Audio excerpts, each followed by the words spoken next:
Pumpkin Town by Kate Mackay. Illustrated by Pablo Bernasconi. When you hear this sound, it's time to turn the page.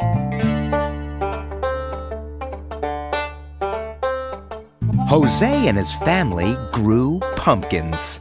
That growing began with shiny seeds, which were followed by long vines. And those vines grew every which way. The pumpkins grew every which way too, from small to fat and tall. The Jack Be Littles could be dropped into pockets. The Happy Jacks were bigger. A strong enough boy could carry just one. The Big Moons were bigger still, too large for 5 boys to roll.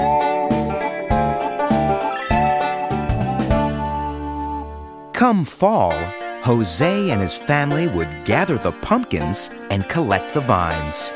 Then, 2 trucks took the fruit to faraway cities.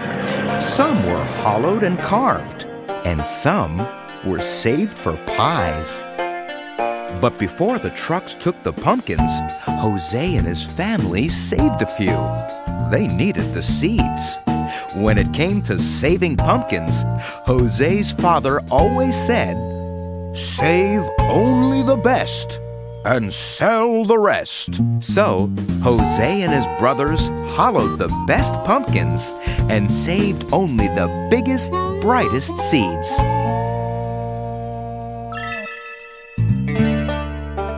They took the duller, smaller seeds to the edge of the field overlooking the town and tossed them. But one gusty, dusty October day, when Jose and his brothers took the lesser seeds to the edge of the field and flung them, the wind caught those seeds and carried them, and didn't let them loose until they fell like rain down on the distant town. The seeds slipped into straw roofs and settled into flower pots and sprinkled gardens. And that seemed to be the end of it.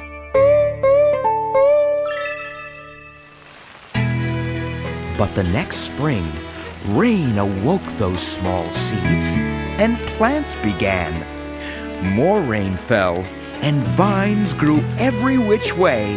They wrapped around chimneys and wound through corn. At first, the townspeople liked the vines, for they were lovely and delicate. But then, the vines began to climb, up and down and around, growing leafy and thick. They snaked, green and silent, through one window and then out another. Meow.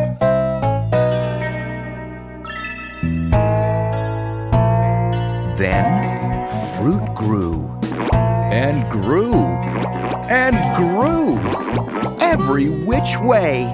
Soon, the townspeople were stepping over pumpkins and around pumpkins and under pumpkins. It was hard to walk even a block. Rooftops sagged under the weight of big moons.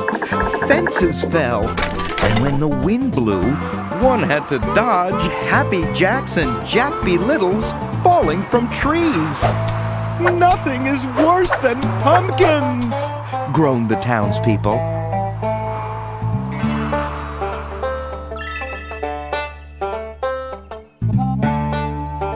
Meanwhile, up on their mountainside, Jose and his family cut and stacked their pumpkins, saving only the best. And when they were done, they stepped back and said, "Nothing is better than pumpkins." But when Jose and his family looked down at the town, it looked odd. It seemed so green and orange.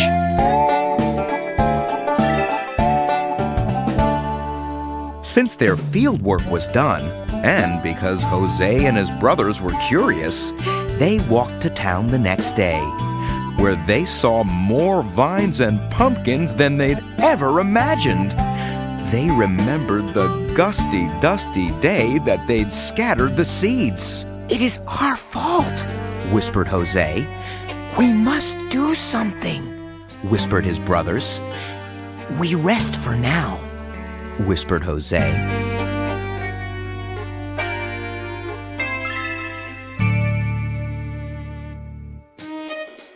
But that night, Jose and his brothers cut and stacked the pumpkins and vines.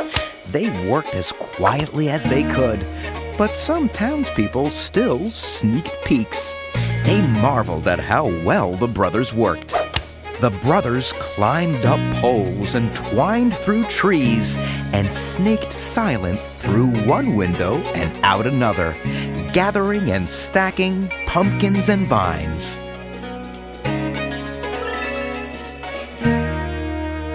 When the townspeople awoke, they discovered a mountain of pumpkins and a hill of vines and a mound of tired brothers.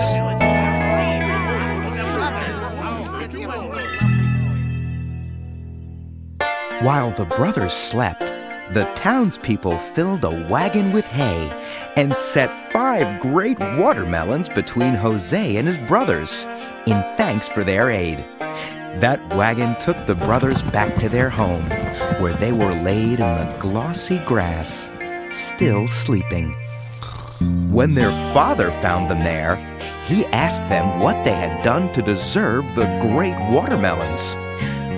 "We just helped the townspeople with their harvest," the brothers said, which was true, and nothing more was said.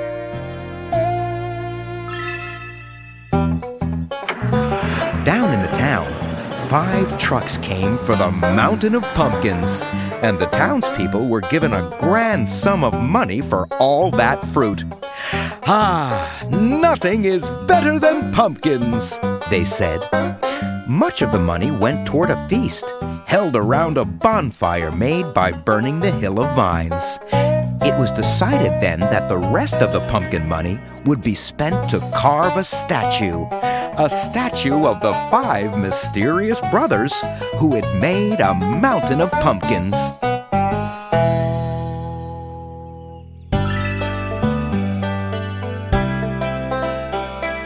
It took all of the next week for the townspeople to repair their roofs and their fences, and it took all of that week for Jose and his brothers and his father to eat their great gifts.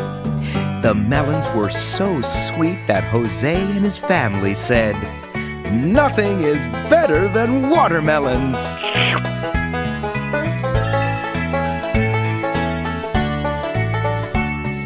"Be careful with the seeds," Jose's father said. "Our field grows pumpkins, not watermelons." So Jose's family filled a great bowl with seeds, and those seeds were forgotten until a day later, when the wind roused Jose's father at night. He feared that some of those watermelon seeds might be blown into their field.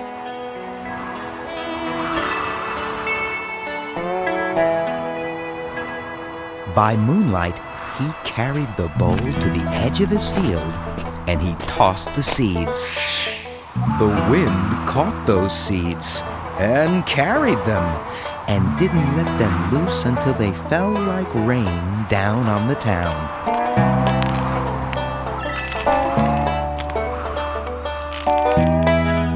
The watermelon seeds slipped into straw roofs and settled into flower pots and sprinkled gardens and slid into the soil around the statue of Jose and his brothers.